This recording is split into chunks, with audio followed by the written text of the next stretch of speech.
નમસ્તે મિત્રો, મારી યુટ્યુબ ચેનલ અંકિત સોની ટ્રાવેલ પર. તો આજે આપણે એક રોમાંચક સફરે નીકળ્યા છે. જઈ રહ્યા છે એક હિલ સ્ટેશને જે હજી સુધી એક્સપ્લોર. તમે જોઈ શકો છો આપણે જઈ રહેલા છે હિલ સ્ટેશને. એક નવી જગ્યા છે જે એક્સપ્લોર નથી થઈ હજુ સુધી.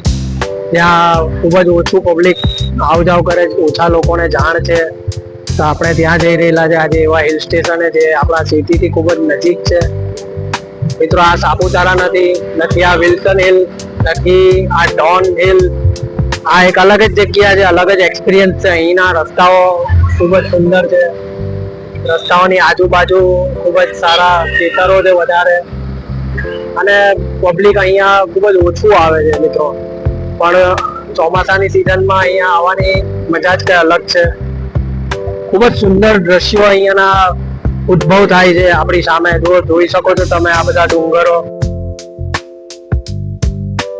તો મિત્રો, સુરતથી આ હિલ સ્ટેશન ખૂબ જ નજીક આવેલું છે. ફક્ત 70 થી 75 કિલોમીટરના અંતરે આ હિલ સ્ટેશન આવેલું છે. ગલતેશ્વર મહાદેવ મંદિરથી ફક્ત 35 થી 40 કિલોમીટરના અંતરે માંડવી તાલુકા પહોંચી આ હિલ સ્ટેશને જવાય છે. આ હિલ સ્ટેશન ખૂબ જ નજીક છે. અહીં પહોંચવાના રસ્તાઓ ખૂબ જ સારા છે, સરળ છે, અને આ રસ્તાઓ પર ખૂબ જ સુંદર મજાના દ્રશ્યો જોવા મળે છે. ખૂબ જ ઘટાદાર વૃક્ષો, ઘણા જંગલો જોવા મળે છે. અહીંના રસ્તાઓ અને દ્રશ્યો કેટલા સુંદર છે તે તમે આ વિડીયો જોઈને જ તમે અંદાજો લગાવી શકો છો.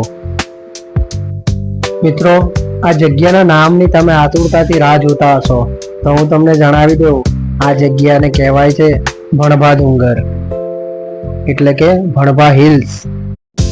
નિહાળતા નિહાળતા ફાઇનલી અમે પહોંચી જ ગયા ભણભા ડુંગરના ગેટ પર. અને મિત્રો, સામે જ દેખાઈ રહ્યો છે ભણભા હિલ્સ, જેને કહેવાય છે ભણભા ડુંગર. આ સુરતમાં જ આવેલું છે મિત્રો.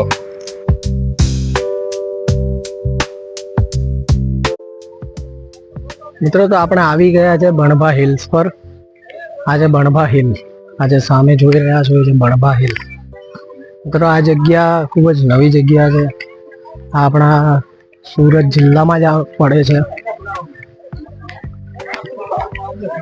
આવા હિલ સ્ટેશન આપણે જોવા માટે ઘણી દૂર દૂર જતા હોઈએ છીએ, જેમ કે સાપુતારા છે, ડાંગ છે, વઘઈ છે, આવા છે. આપણા સુરતમાં પણ આવું હિલ છે જે હજુ ખબર નથી. મિત્રો, આ રીતનો કંઈક છે અહીંયાથી ચડવાનો ઉપર રસ્તો. પાછળની સાઈડથી ટ્રેકિંગ રસ્તો પણ છે.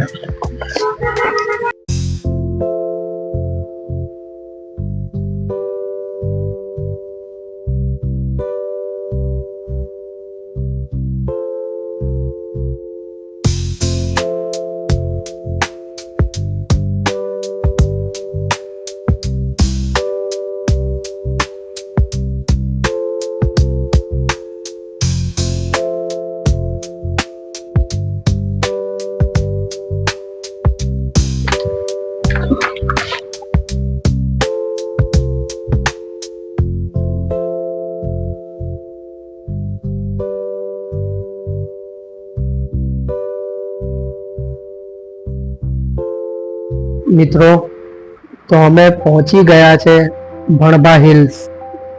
અહીં ઉપરથી કંઈક આ પ્રકારનો નજારો જોવા મળે છે. હું તમને બતાવું. તો મિત્રો, આ ઉપરથી નજારો છે ભણભા હિલ્સનો.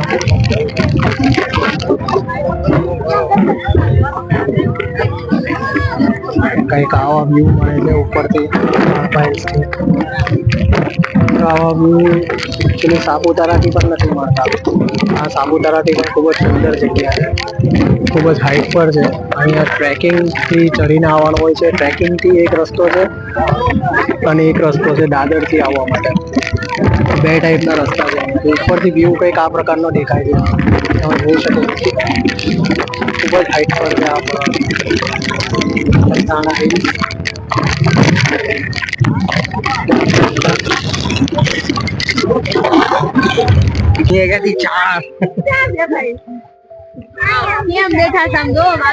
જોઈ શકો છો મિત્રો તમે અહીંથી નજારો, ખૂબ જ અદ્ભુત નજારો છે અહીંયાથી.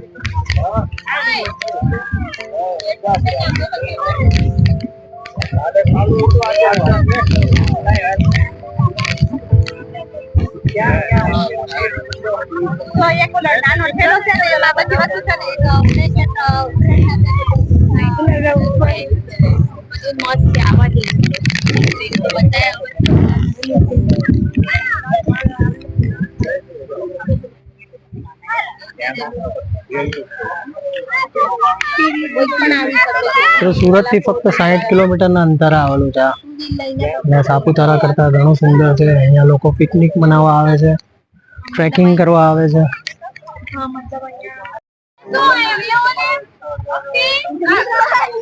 શું કેવું છે તમારું દિવ્યા? અહીંયા બધા એક ફેરી અવશ્ય મુલાકાત લેવી છે બાંધવા હિલ સ્ટેશન પર. અહીંયાનું વાતાવરણ ખૂબ જ સરસ છે, હાઈટ બી સરસ છે, બધું સરસ છે. મતલબ અહીંયા 2 વ્હીલ 4 વ્હીલ બધા પર આવી શકાય. મતલબમાં તમે જ્યારે આવો ત્યારે તમારે ખાવા પીવાની સગવડ લઈને આવવું પડશે. અહીંયા એવું કંઈક મળતું નથી જેનાથી આપણે ખાઈ શકીએ, નાસ્તો કરી શકીએ. બધી આપણે સગવડ કરીને જ આવવી પડશે. છે મિત્રો હિલ્સ નજારો અહીંયાનો.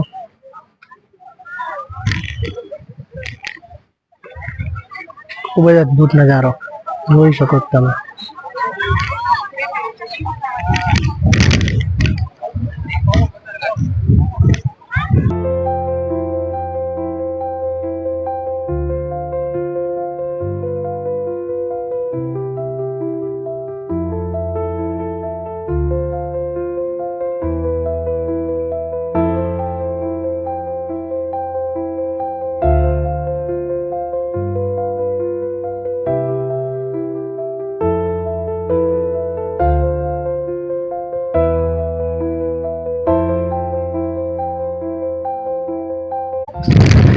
આ સામેથી દેખાઈ રહ્યો તો ટ્રેકિંગ પોઈન્ટ છે, એ ટ્રેકિંગ ટ્રેક છે.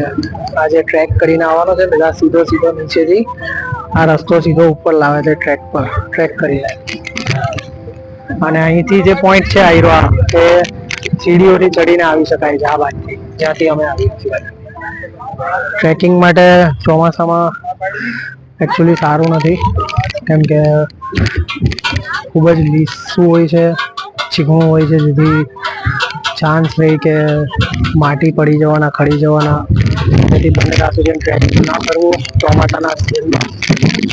ખૂબ જ સુંદર જગ્યા, ખૂબ જ અદ્ભુત જગ્યા છે. અહીંયા આવજો એકવાર.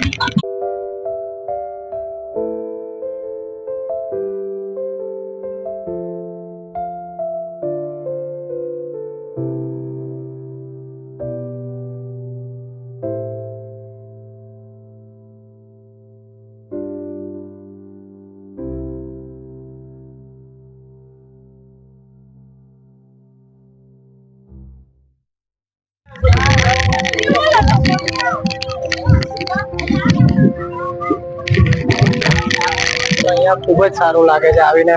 કેટલી હાઈટ પર આ જગ્યા છે, કેટલો પવન છે અહીંયા. ઉપર આવ્યા ત્યાં સુધી અમે એટલા થાકી ગયા હતા કેમ કે એટલો પસીનો નીકળતો હતો, પણ અહીંયા આવ્યા પછી બધો થાક ઉતરી ગયો છે અને ખૂબ જ સારું લાગી રહ્યું છે. જગ્યા ખૂબ જ સરસ છે.